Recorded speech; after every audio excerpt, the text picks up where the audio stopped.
finding out today? Extensive? Not really.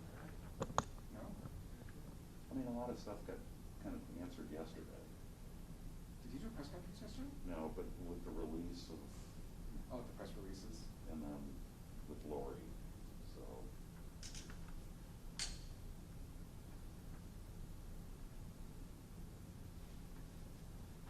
I didn't hear that when I was working elsewhere. Did that one take any time?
Well, good afternoon, everyone, and today is an important day for families and schools as we make truly important steps forward toward the return of in-person learning in the fall.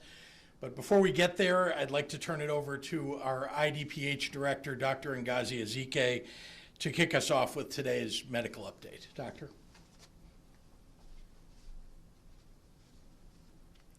Good afternoon, everyone. So I'm going to begin today with a quick update on the COVID-19 related metrics for cases, hospitalizations, and of course, our fatalities.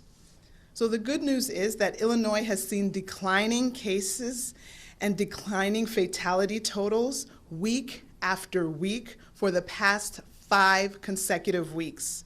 I commend every resident of Illinois for thinking of your neighbors across the state during this ongoing battle against COVID-19. Lives are in your hands, and you've saved so many with your actions.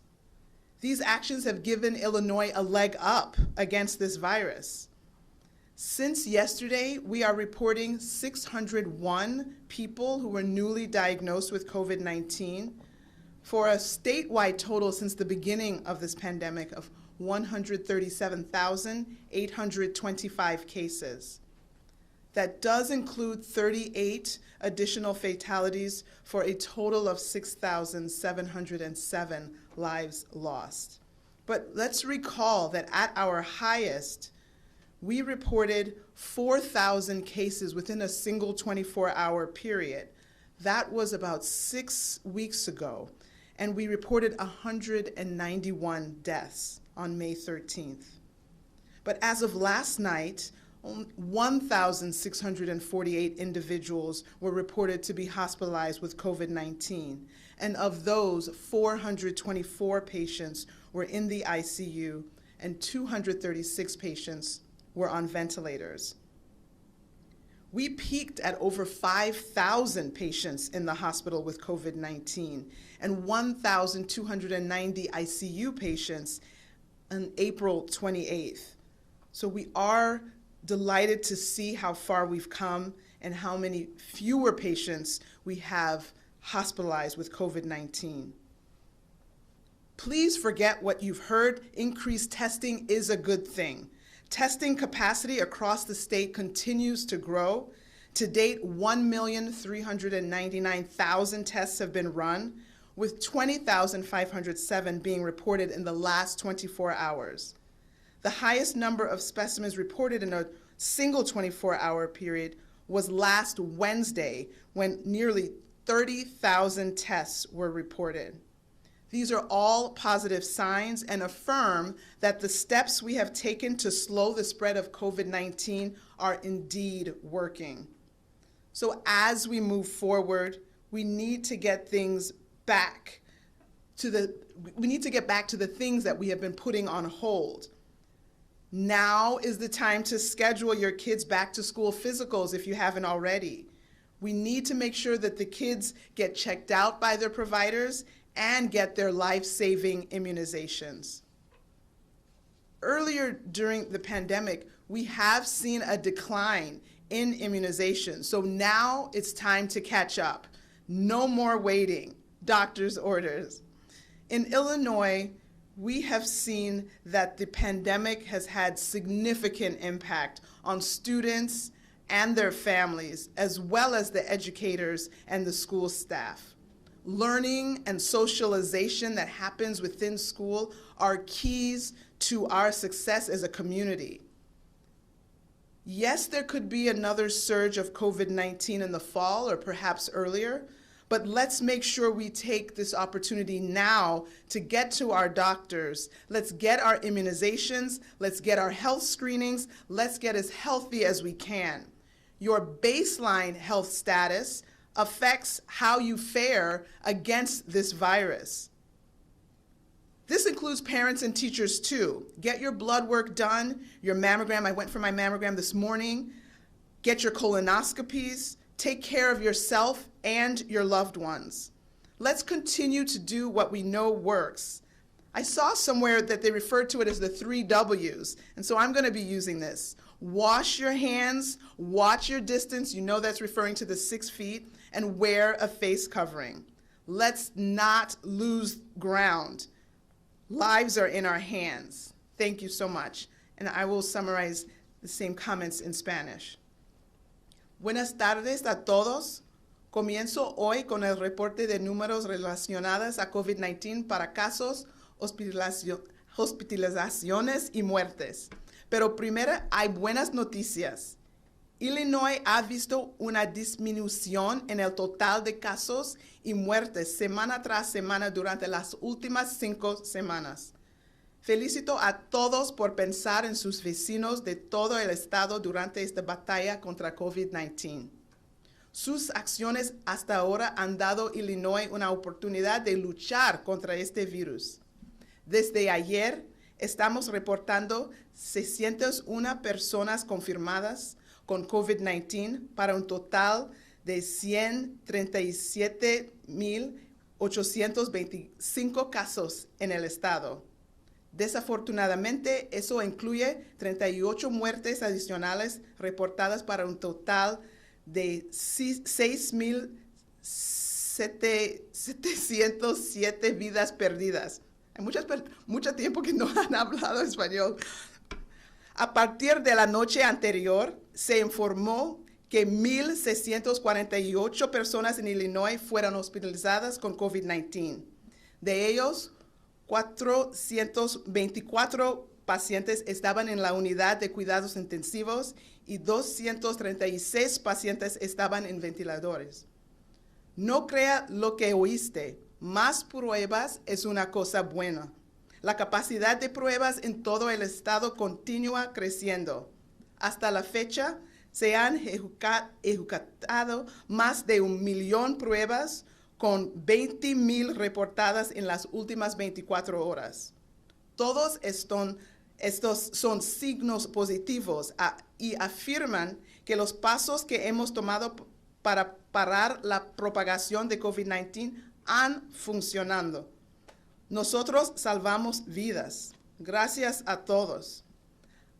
A medida que avanzamos, necesitamos volver a las cosas que hemos estado poniendo en espera. Ahora es el momento de hacer cita para el examen físico de regreso a la escuela de su hijo o su hija, recibir las vacunas para prevenir las enfermedades graves. Durante la pandemia, vimos una disminución en las vacunas, pero ahora es el momento de hacerlo. No hay que esperar. Esto es un orden del Dr. Ezequiel. En Illinois, esta pandemia ha tenido un impacto significativo en los estudiantes y sus familias, también en los educadores y los trabajadores de la escuela. La educación y la socialización son claves para el éxito de los estudiantes dentro y fuera del salón. Podemos ver más problemas con COVID-19 en el otoño, así que tómese el tiempo ahora para ir al médico, vacunarse y hacerse exámenes de salud y recuperarse. Esto también incluye a los padres y maestros. Haga su análisis de sangre, sus mamografías, sus colonoscopías. Cuídate y cuida a su familia. Continúa haciendo lo que sabemos que funciona. Por favor, escúchame. Póngase un cubrecara. Lávense sus manos y mantenga un espacio entre ustedes y los demás. Vamos en buen rumbo, pero tenemos que seguir adelante. Hagamos nuestra parte para salvar vidas. Muchísimas gracias. And with that, I will turn it back over to Governor Pritzker. Thank you very much, Dr. Ezekiel. I'm very glad to be here today with the Executive Director of the Illinois Association of School Boards, Dr. Tom Bertrand, the President of the Illinois Association of School Boards, Tom Neely, State Superintendent of Education, Dr. Carmen Ayala, Illinois Community College Board Executive Director, Dr. Brian Durham, and Illinois Board of Higher Education Executive Director, Ginger Ostro. We are here today to talk about one of the most important aspects of the Restore Illinois plan, and that's the return of in-person learning in Phase 4 of Restore Illinois.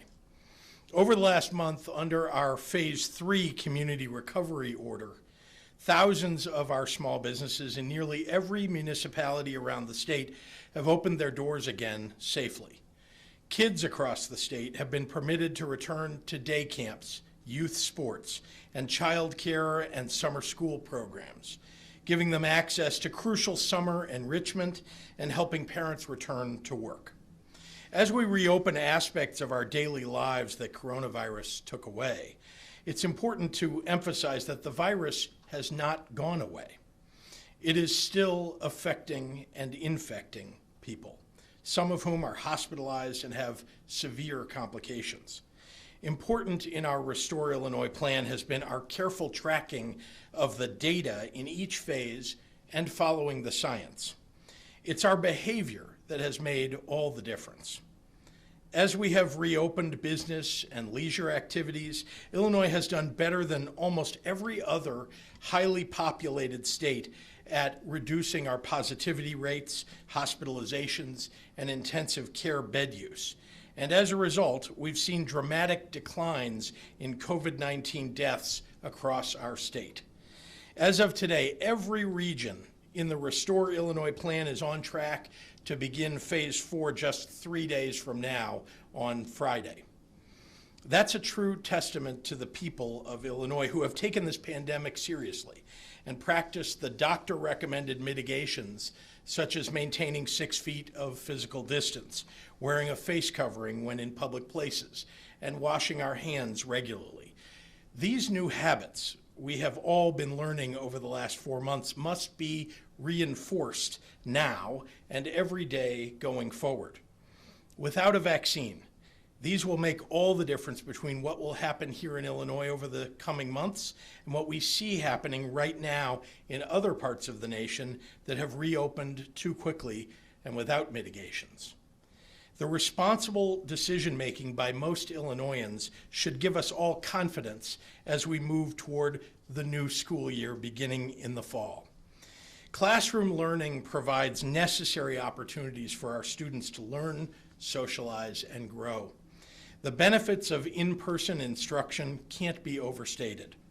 Today, ISB, IBHE, and ICCB are issuing guidance that will serve as baseline public health requirements and expectations for the return of in-person learning this fall in P-12 schools and in higher education, including all public school districts, non-public schools, colleges, and universities. In close consultation with IDPH, infectious disease experts at the University of Illinois at Chicago, and other public health professionals, the guidance focuses on keeping students, teachers, and families healthy and safe. It recognizes that Illinois is a diverse state, and school districts and institutions of higher learning across Illinois will face unique challenges in how they'll operate within their communities. Based upon state guidance, each school district and each university will develop and implement a reopening plan that meets the needs of their community and the children that they serve.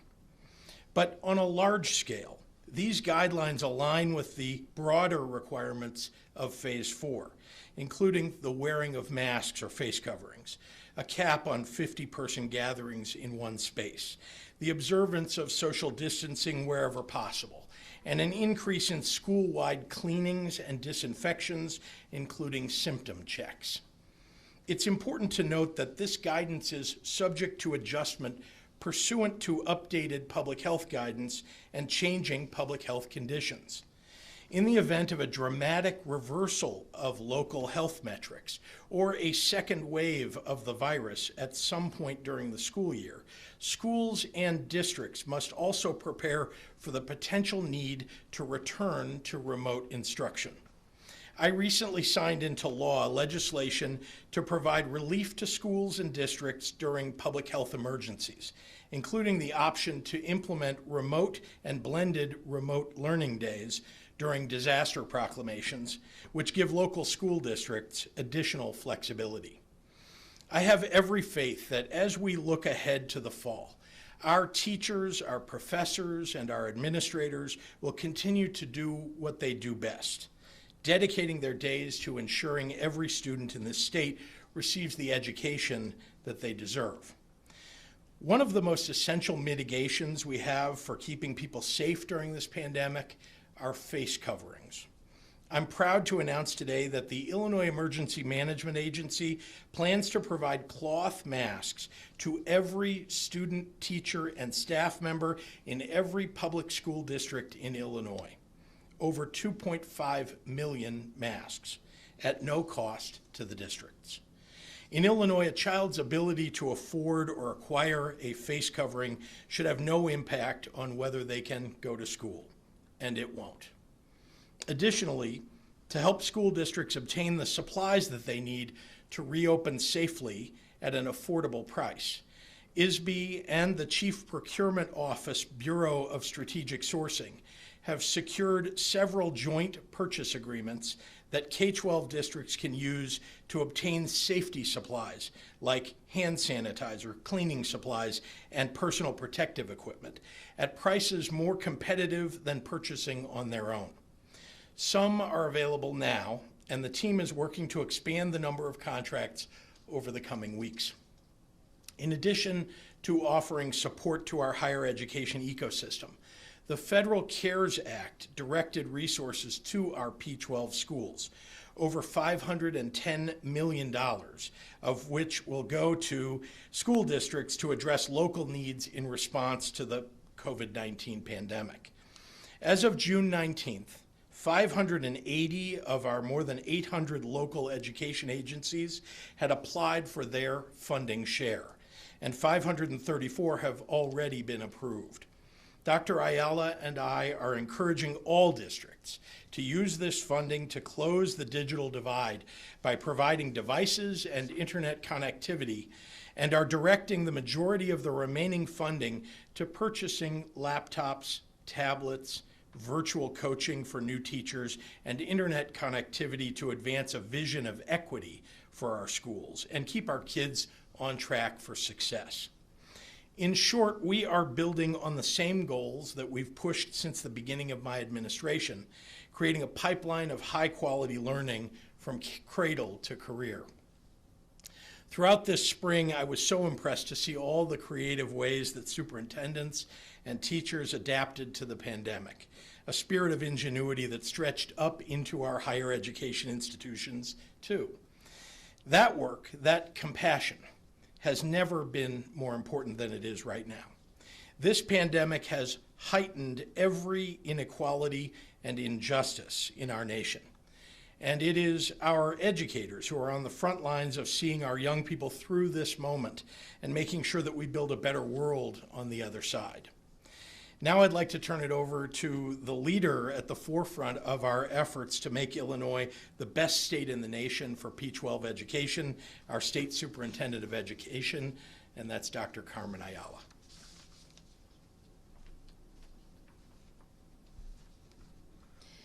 I'm excited to welcome our students back to school buildings this fall. Illinois is on track to enter Phase 4 as the result of effective social distancing measures implemented across the state. Thank you, Governor Pritzker, for your leadership in protecting the health and safety of all Illinois residents. Having been a district superintendent in Illinois, I completely understand the urgency of getting information out to the field as quickly as possible. At the same time, the stakes have never been higher for us to adhere to the most current science and data.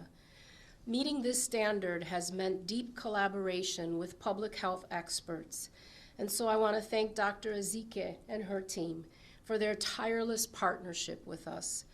The Illinois State Board of Education and the Illinois Department of Public Health work together to develop the requirements and recommendations for schools to reopen this fall while keeping students, staff, and their loved ones safe and healthy. We engaged an advisory group of 56 educators, administrators, nurses, social workers, parents, and students to ensure that our guidance reflects the incredible diversity of our 852 school districts.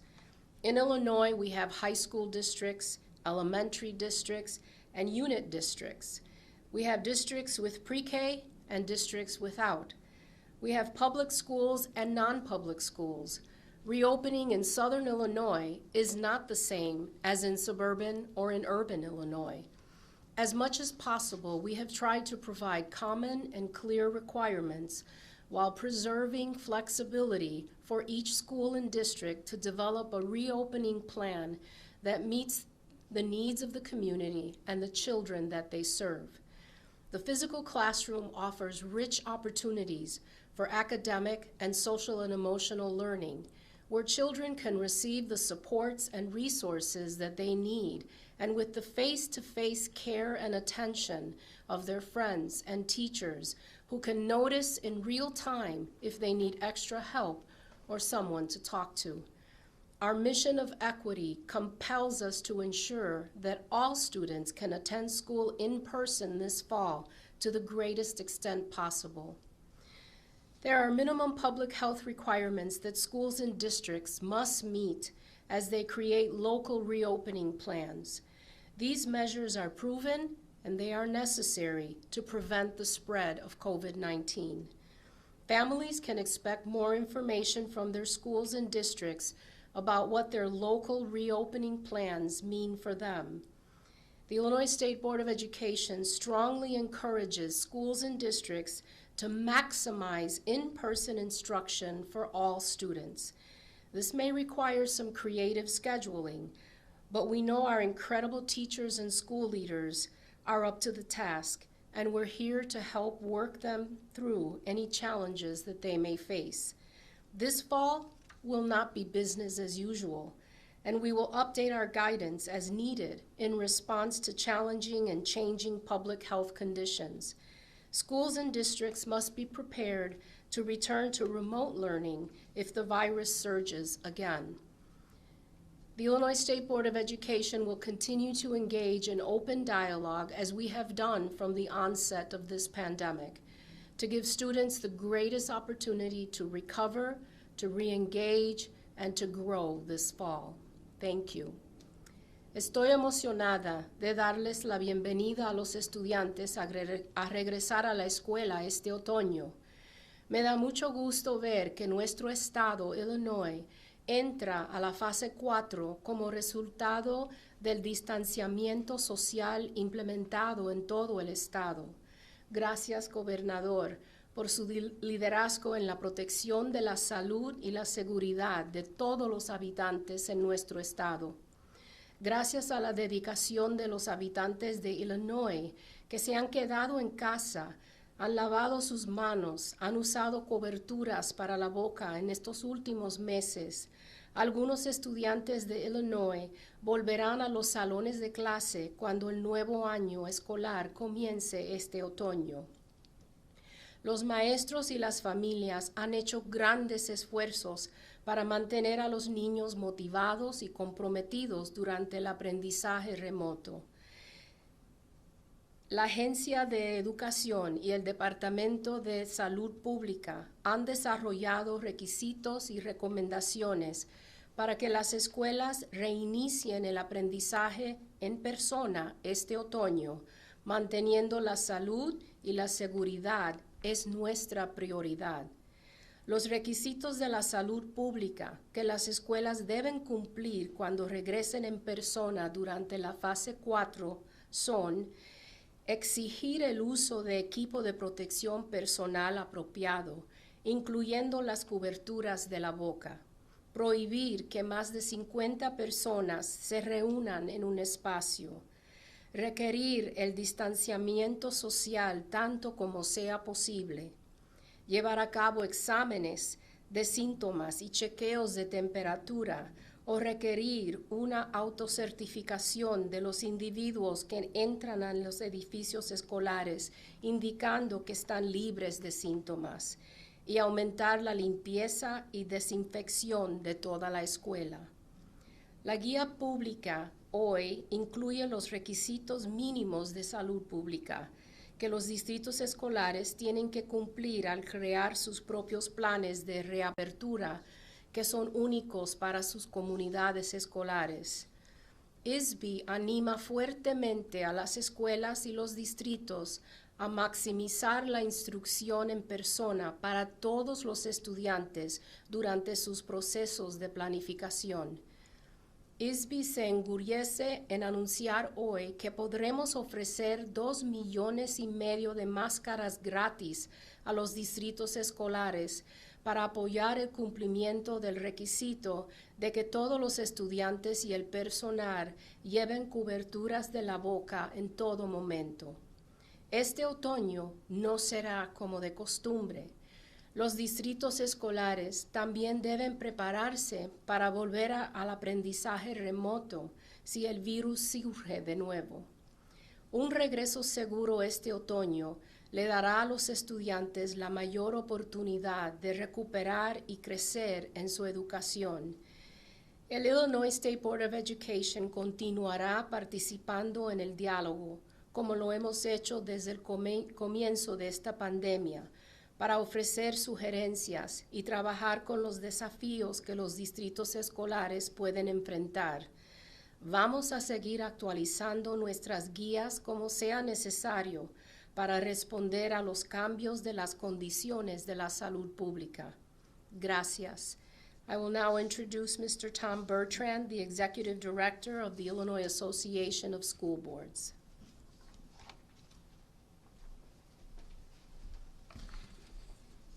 Thank you, Dr. Ayala. I'm pleased to be here today as a representative of the 848 school boards that are members of the Illinois Association of School Boards, IASB. Nearly 6,000 elected school board members are in service to nearly 2 million public school students across this state. And on behalf of IASB, I want to extend our appreciation and thanks to Governor Pritzker and his team, along with Dr. Ayala, for their leadership during this unprecedented time.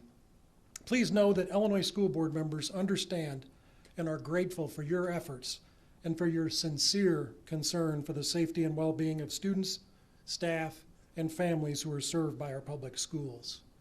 We're proud of the amazing work that took place in public schools last spring as schools quickly pivoted to online and remote learning. We know the work of our staff was extraordinary as they continued to serve our students, families, and communities during an unprecedented time. We know that during a national crisis, schools are often the institutions best positioned to address the academic and social-emotional needs of children and the basic needs of so many families. It is important to connect every child with caring, committed, competent educators, starting with the first day of school. The opportunity to return to school for in-person learning is an important step toward establishing that connection that is so important to the academic and social-emotional growth of our students. We applaud the governor's efforts to provide a path for the safe return of our children to in-person learning. The guidance released today acknowledges that a one-size-fits-all approach to the reopening of schools doesn't consider the context of each school community. School districts need flexibility to make decisions based upon the sometimes rapidly changing conditions in their communities. Certainly our schools will be challenged to be nimble. This could include shifting from in-person to remote learning when warranted, or even a blended approach to reopening our schools. We know a welcoming, safe, and supportive environment for every student and every staff member is the foundation upon which learning occurs. I know we all look forward to a day when students and staff can return to school without masks, resume their field trips, and other meaningful co-curricular and extracurricular activities. But Illinois school boards are remaining committed to ensuring that all of our students have the opportunity to return to a healthy and supportive environment in which all students can learn and thrive. Again, a sincere thanks to Governor Pritzker and his team for providing a path forward for the safe return to in-person learning for our students. I'd now like to turn it over to Ginger Ostro, Executive Director of Illinois Board of Higher Education.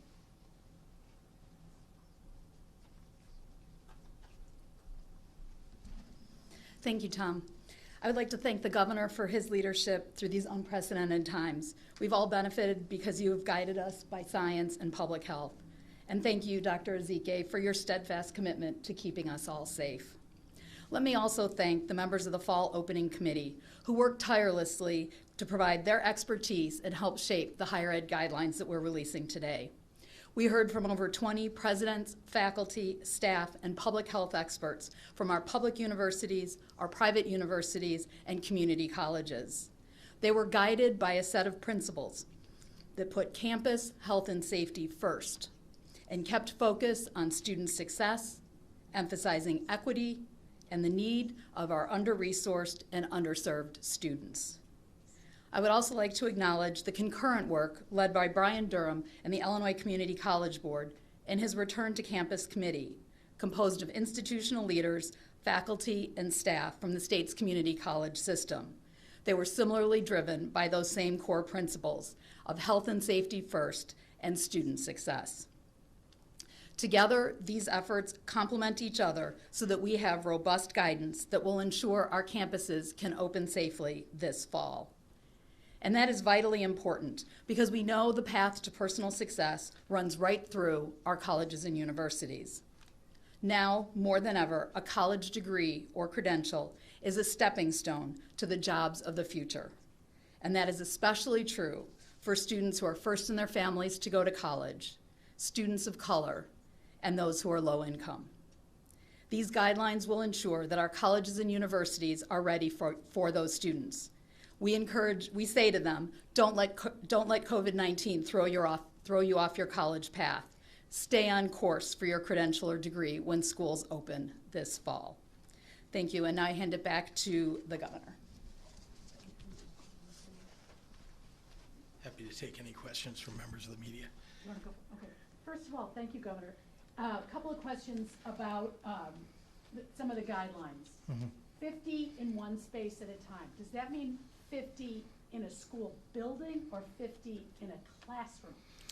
It's in a space, so obviously many schools are large enough to have gatherings in different rooms, and I would refer you, of course, to the team of experts who helped to put the plan together to talk about how in different school districts, I might particularly point at Tom without putting him on the spot, but how in various school districts that will work, because it will be different in different school districts just by the nature of the size of the rooms, the type of building it is, the number of kids who attend, and so on. So each district will decide whether everybody comes every day or they come alternate days. Might that lead to disparities between wealthier districts and not so wealthy districts who might be able to accommodate more in-person learning? There are real challenges, there's no doubt, because the schools are, again, configured differently.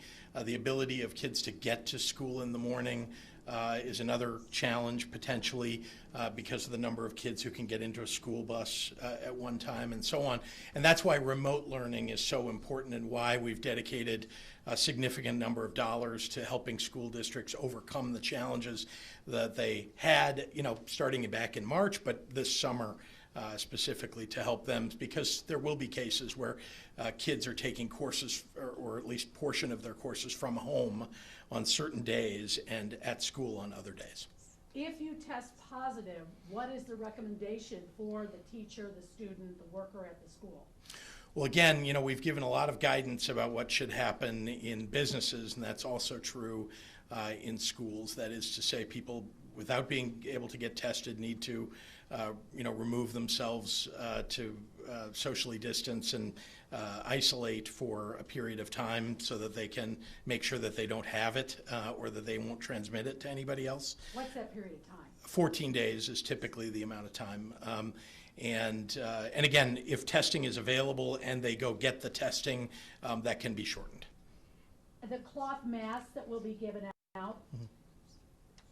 I'm a former teacher. I just think, I wonder what will happen. Might they get dirty? Lose them, Might yeah. you lose them?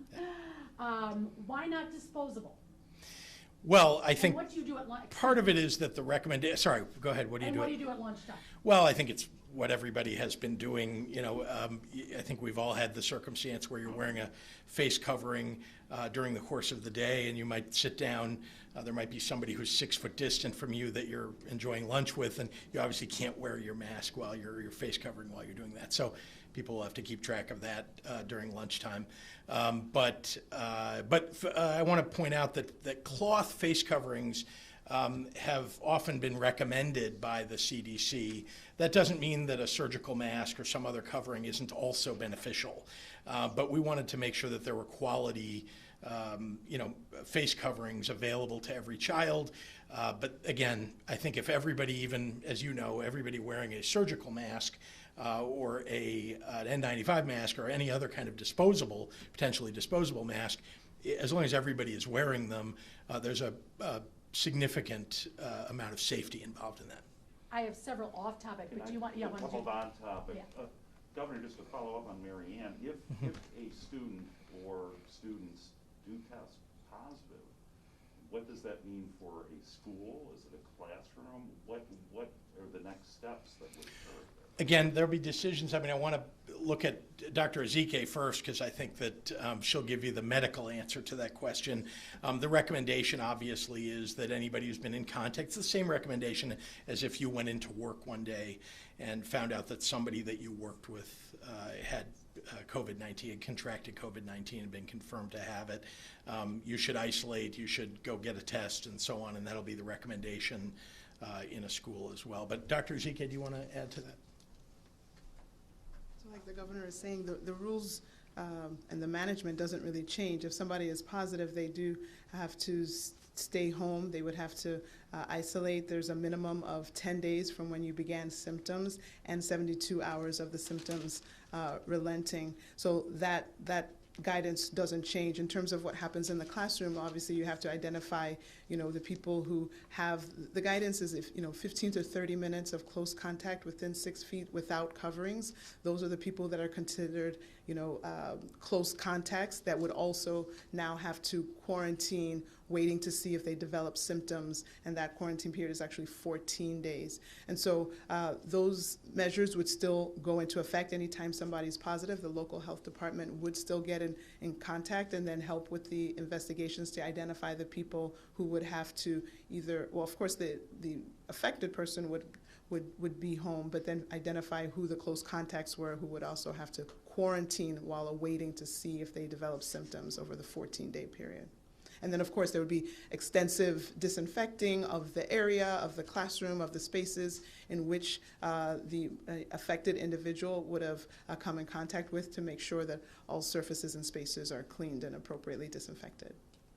I also want to just emphasize how important the county and local public health departments are in this process, right? As decisions get made at a local school, they'll be consulting with their county public health department or local, if they have a local public health department. That kind of relates to my last on-topic question is, with these districts being told to come up with their own reopening plans, what kind of review process exists as far as potential safety concerns that DPH might have, or as far as local school, local county health administrators might have? Dr. Ayala, do you want to talk about that? This is something State Board of Education's been working on. As I mentioned, we have 852 separate and distinct districts. I think that you will find the guidance that the Illinois State Board of Education is putting out is rather complete and tries to address as many situations as possible. And so if there were a case that there was a question or a concern, certainly contacting the county health department in the area would be the very first step that would need to be taken. Does anybody review these plans? At this point in time, they will not be reviewed in the agency per se. And so it is the collaboration between the district administrators, the school administrators, and their respective county health departments to work together in developing the plan that meets the needs of their respective community. We have very strong teamwork with the county public health departments and local public health departments, and they're aware that they're going to be consulted. Remember, the school districts themselves have every interest, all of them, right? I mean, every superintendent, every teacher, every person that works in the school, paraprofessional, not to mention the students and the families, all have the same interest, which is to keep these children and the people who work there safe. And so, the county public health department working together, answering questions, trying to develop the right sort of plan for each district makes sense. Just a quick, masks for K through 12, everybody? Yes, obviously, if they're medically if it's medically necessary for them not to wear one, that's obviously acceptable. Dana Kozlov is asking, CPS is the largest district in the state. Have you spoken to Mayor Lightfoot about this? Is she on board, and what about the teachers union? Yeah, remember that we're setting guidelines for the entire state in local schools, not to mention in municipalities. They have the ability, as with everything about Restore Illinois, to have more stringent guidelines. And so, we've obviously talked about this with most of the major school boards, school districts, to make sure that we're encompassing, whatever concerns they might have and giving them some flexibility. And so they've been consulting and they're on board? Yeah, we've had numerous staff members on my staff talking to numerous staff members at CPS as well as at the mayor's office. Hannah Mizell wants to know, how will ISB enforce the guidelines? Will there be penalties for schools who do not follow them? Will funds be withheld?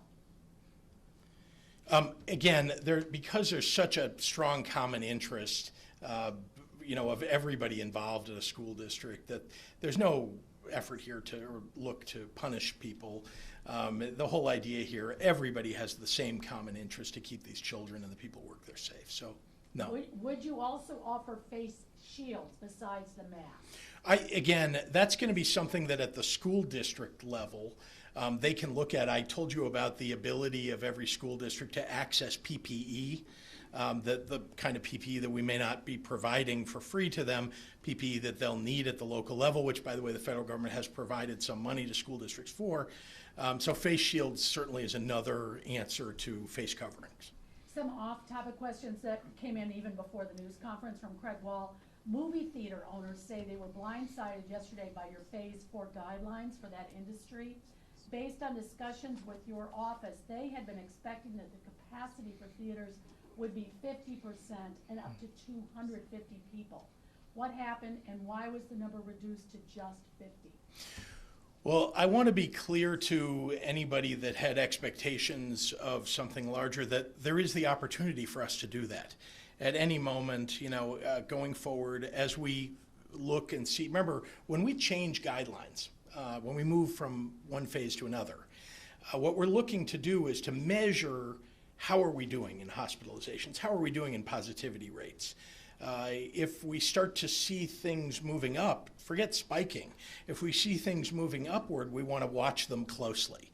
And it's over time that you see, well, if things are relatively stable, or even decreasing, as we saw, interestingly, during Phase 3, even though we opened up quite a lot in Phase 3, the answer is you can make adjustments along the way, and we certainly will. And perhaps even this summer, when the summer movies come out, there might even be? Sure, although as you know, there have been, it's been hard for production houses to get productions going, although I must say that I've had conversations with people who want to film in Chicago, movies and TV, about getting back to their production schedules, and they're putting together their own plans for doing that. From Lisa Parker, on the steady complaints from consumers who cannot still reach IDES, state legislative staffers are also venting about their inability to help constituents get any reply from the department. What, if any, improvements are underway? And Well, why, oh yeah, sorry. One more, and why hasn't the department reopened any of its field offices as other state offices have? So there is a process for every department coming back to having in-person offices, right, and having our staff in person. It sort of depends on the locations. It depends upon the number of people that would normally be in that space and so on, right? We have health guidance for people who work at IDES just like we do at any other business or that we're trying to reopen. So that's one aspect of it. Another is that we have been, I think you've heard that the IDES director has been vocal about attempting to hire more people. We have positions that are open at IDES, and they are, in fact, out there looking for people to fill those positions. There are lots of open positions, and they've been advertising for them in the normal processes, trying to bring people in, interview them, and get them into positions. In addition to that, as you know, we have an external call center. We're trying to divide out. There are many people that call that don't have a specific question about their case, or what I mean to say is it isn't a matter of privacy related to their case. It's a matter of, I don't know how to do the following thing. Can you explain how to do that? And that is a call that does not need to be handled by someone who is trained by federal standards and therefore can be answered by more of a help desk function. And so we've tried to divide out those calls so that we can get to the calls that are specific to individuals. We also have tried to train staff people and the elected leaders, not just leaders, elected officials themselves, on how they can assist people with their applications in the event that they're having trouble getting through on the phone. Again, I want to encourage people who can do this, who can go online, to go online. And I've seen the numbers. We can process lots and lots of online applications and redeterminations, but it's harder. Just the sheer number of phone lines, the number of people available means that there's a more limited capability to answer the phones. But we've increased that number. We have increased that number, and we're out looking for people. Greg Bishop is asking, what specifically are you looking for as a therapeutic? Are you deferring that determination to federal health officials? And what timeline is acceptable for moving to phase 5? Yeah, we're not making decisions about therapeutics at the state level. That's really going to be an FDA decision, and of course there are a lot of trials out there that are ongoing. The federal government provided us with remdesivir to distribute, and we did, and it's actually been somewhat effective, as we now understand, at hospitals where they have used it. So that's what I would say about therapeutics, not really the realm of state government. Having said that, we're encouraging hospitals to be part of trials. We want Illinois to be an epicenter for the approval of therapeutics. And obviously we want the effective ones to be used on the patients that we have here in the state of Illinois. As to phase 5, what will it take? Was that his question, Right. to move to phase 5? Again, the whole idea here is, if the question is, when can you drop your face covering? When can everything go back to what it was like in January or December or October, November or October? The answer is that, that's an answer that scientists would tell you and that I'm listening to, which is it takes either a very effective, what you're referring to as a therapeutic, a treatment, that will keep people out of the hospital and make it more like just having the flu at home, or a vaccine. And I think we're all desperately watching, hoping, praying that there will be something developed in the near future. But you talk about phase 5, you could call it whatever you like. This is just a question about whether or not, can we get back to what we all knew as normal, before this year.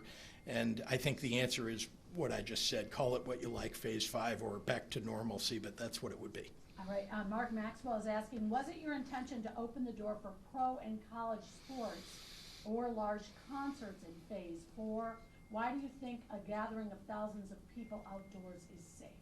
Well, we're watching very carefully. Like I said, I think Mark and anybody else that's been involved, paying attention here, can see that everything that we're doing is evolving based on the science. As we learn more, at the beginning, people said, oh, masks. Who needs a mask? Unless you have an N95 mask, it's not effective, right? That's what the original suggestion was by CDC and by doctors, epidemiologists.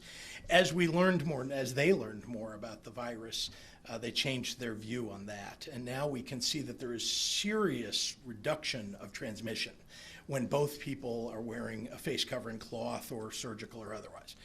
I use that as simply an analogy for we'll be evolving as we move along here, as the science moves along, as we see whether, as transmission rates have gone down, positivity rates have gone down, testing has gone up, and so on.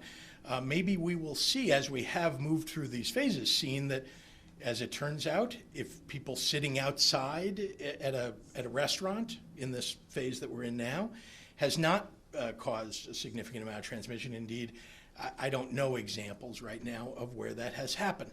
Having said that, what we said as a result of that was, okay, well, maybe now we can consider how much indoor activity could be managed. And so to the question of, can college sports go on? I think, again, it's sort of sports dependent in part, right? Runners, who can run at some distance from one another or being timed perhaps, might be different than, college football. I'm not going to make that decision, but I certainly will be listening to the experts about I it. think I just have two more. Hannah is asking, Governor, you signed an executive order at the end of last month requiring long-term care facilities to make a plan for COVID-19 testing, but IDPH is not requiring those plans to be turned in, only to be made available if the agency asks for them. Where's the accountability there? How can you know if these nursing homes have actually made the plan? Well, I'm going to turn that over to our director. So we're working very closely now. We have multiple mandates from the federal government, from CMS, regarding how we're handling the nursing homes. That involves focused infection control surveys for all of the facilities, as well as some other surveys that have to take place. We're obviously monitoring where outbreaks are taking place, and so we have very strict guidelines in terms of, when can visitation happen in a place that has had an outbreak?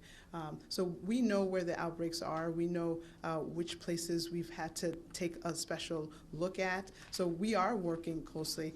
Most facilities understand that if they want to get out of an outbreak, that involves aggressive testing.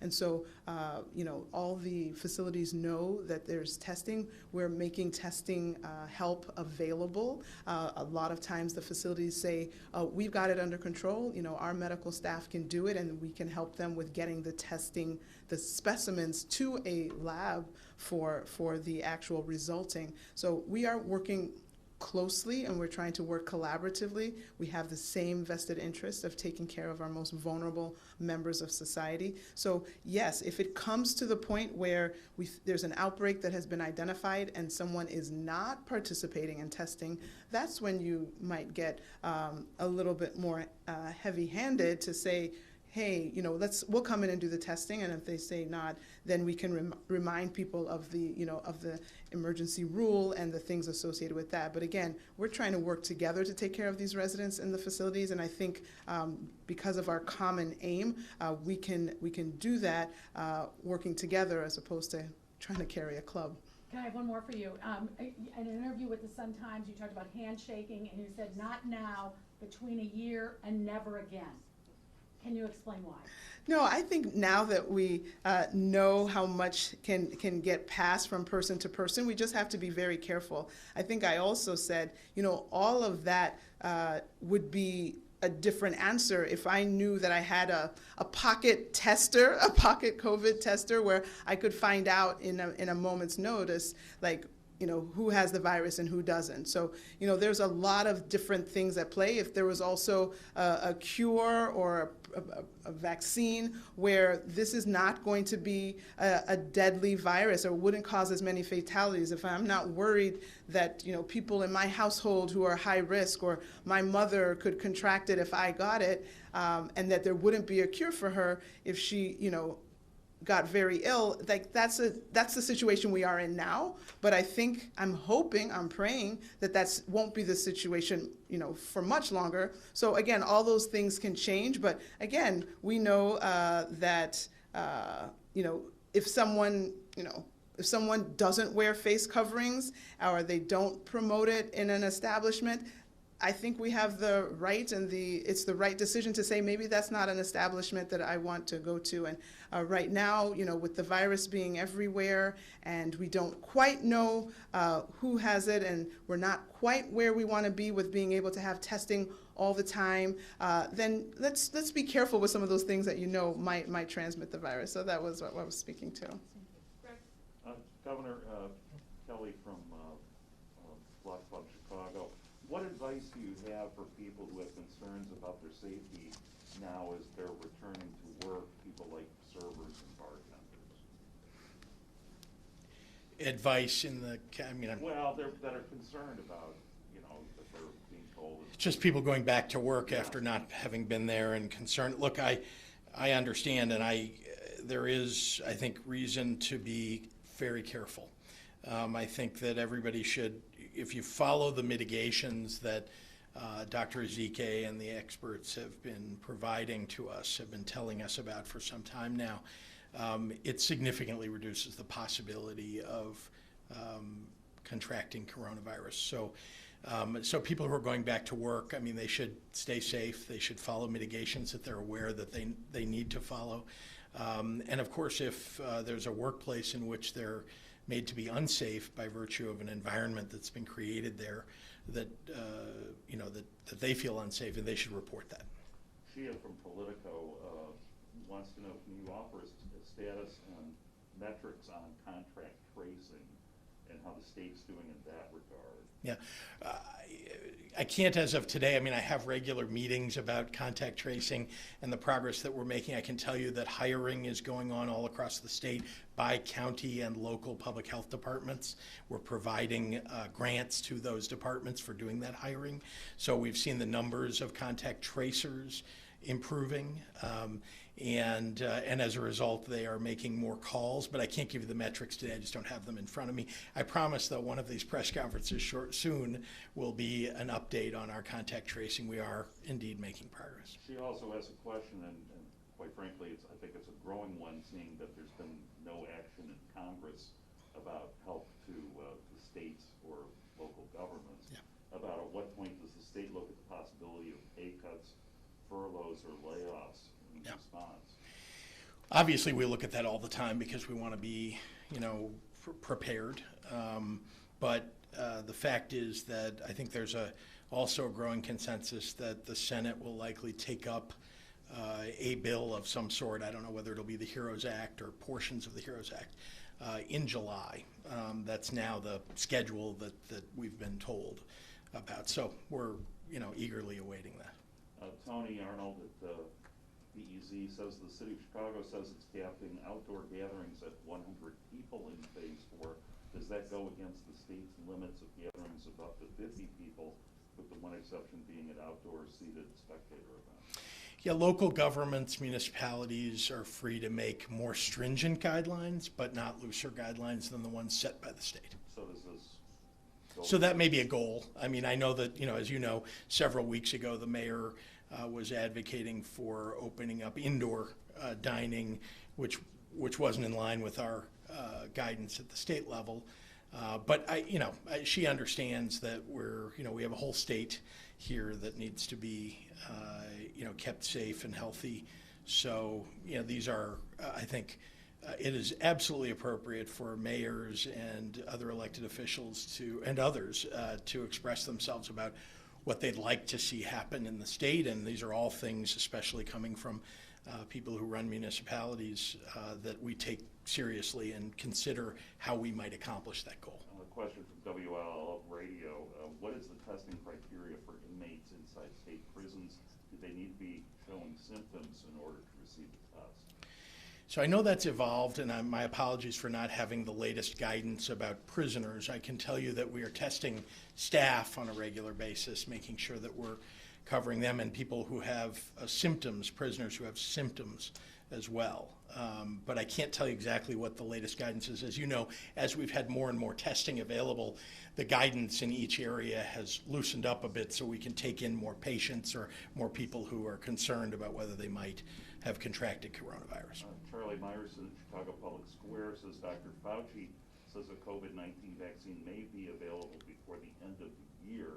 What can you tell us about Illinois plans to determine who gets a vaccine first whenever it's available?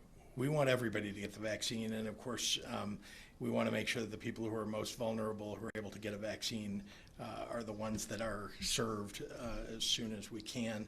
So, I have been in somewhat regular touch with Dr. Fauci, not on this subject particularly, but in my next conversation with him, I'll certainly ask him what he thinks the right kind of measurement for who goes first is, because I really value his opinion. Question from TTW. In the phase 4 guidelines for meetings and social events, dance floors must be closed. Could you explain what the decision was made for venues to close dance floors? What about couples planning on having a wedding or other social gatherings that include dancing? Isn't there a way to socially distance and dance? I have to say I didn't write the dancing rules for weddings, so I can't. I'm not sure. I mean, I'm quite a dancer, but I'd be happy. I don't know if Dr. Zeke has anything to add about dance floors, but Again, I think with all of this, just understand that I think I've been trying to push for start low and go slow. I think as we've seen all the states who have opened, have rising cases, it makes sense to make small steps, evaluate, then progress, as opposed to try to do too much at once, and then it's really hard once the floodgates are open to really get the water back in. So, we are open. I mean, we all want the same thing, for people to be able to, celebrate their weddings or other exciting milestones in their life. And I hope that we'll get there, that we're taking things a step at a time. We know that it would be pretty hard to socially distanced. The dance floor is usually that small, square of parquet, and it's maybe not easy to maintain 6 feet, and people are moving. So we will again evaluate. We're going to be in this quote phase 4 for quite a while. So let's get started, and then we'll keep looking and evaluating. And as we see what are the certain situations that are actually more problematic, and then that will tell us which things to slow down on and which things maybe we can move ahead on. So more to come. More to come. One last question, totally non-COVID related, Governor. From Dan Mialopoulos at WBEZ, did you have any meetings or other discussions with Speaker Madigan about his job recommendation list for your administration? And did his recommendations factor into your hiring decisions? If so, how much? Well, let me begin by saying that I'm very proud to have assembled the most diverse administration in the history of the state of Illinois. I received recommendations from an awful lot of people, many before I ever became governor, people who served on my transition committees. Indeed, some of the leaders of my transition committee ended up serving with me, and people, who just because they were on one person's list does not mean that that was the only person that recommended them. You can imagine that Governor Jim Edgar was somebody I didn't need a recommendation about from anybody. He served as a co-chair of my transition, and I have a lot of respect for him, and I've known him for 15 years. And I would say the same thing about former Representative David Harris. He was the minority leader of the Revenue Committee before I made him the director of our Department of Revenue.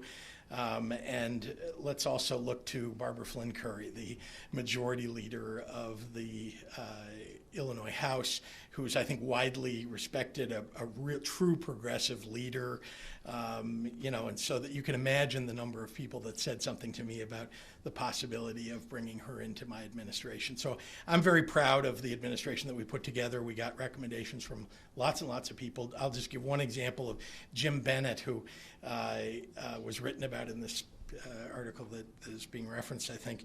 I probably received 16 calls. I knew Jim Bennett, but getting 16 calls from people out in the communities that knew him, the communities that really matter in the Department of Human Rights arena, getting recommendations from that many people. He didn't even know he was on a list that was given to me by the speaker. So anyway, I'm proud of the work that we did to have an administration that's fully vetted, people who actually know what they're doing. They've got the resume and the background for the jobs that they were put into. But did you have any conversations or meetings with Madigan about people and the list? I think, like with many people who brought names forward, they would say something to me about a name. I'm talking about now, the Black Caucus, members of the Black Caucus who brought lots of names forward, the Latino Caucus, lots of names forward.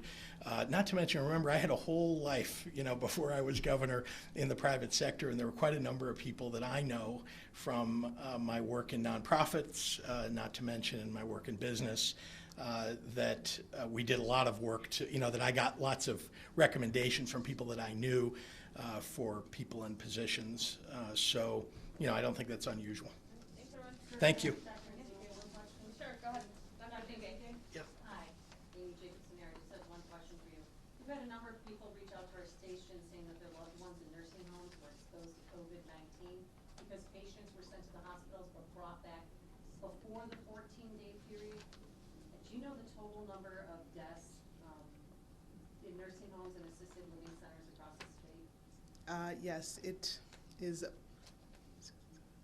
It's about 30. It's not exact, but it's in about 3,300. So almost half of the cases. It's about You're talking 54 about just total total cases. deaths. Cases. Oh, total cases? I'm sorry, do you Cases or mean people who deaths? came back from somewhere else? Or? No, how many people in nursing homes and assisted living centers passed away due to COVID-19? You think about 3,300. Okay, and are we doing anything different now? I know we're separating floors in some places. Are there any just solidly COVID-19 nursing homes? There are about 25 facilities that have a special designation as that are the ones that will receive only COVID-19 patients.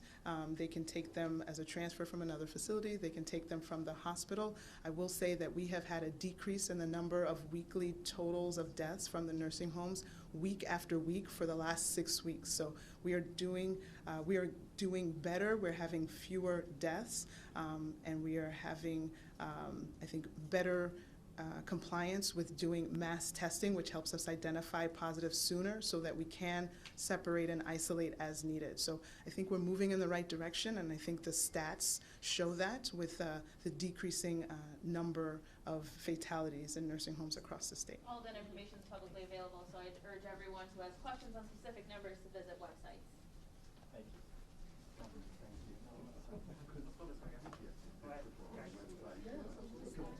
No, guys, go inside.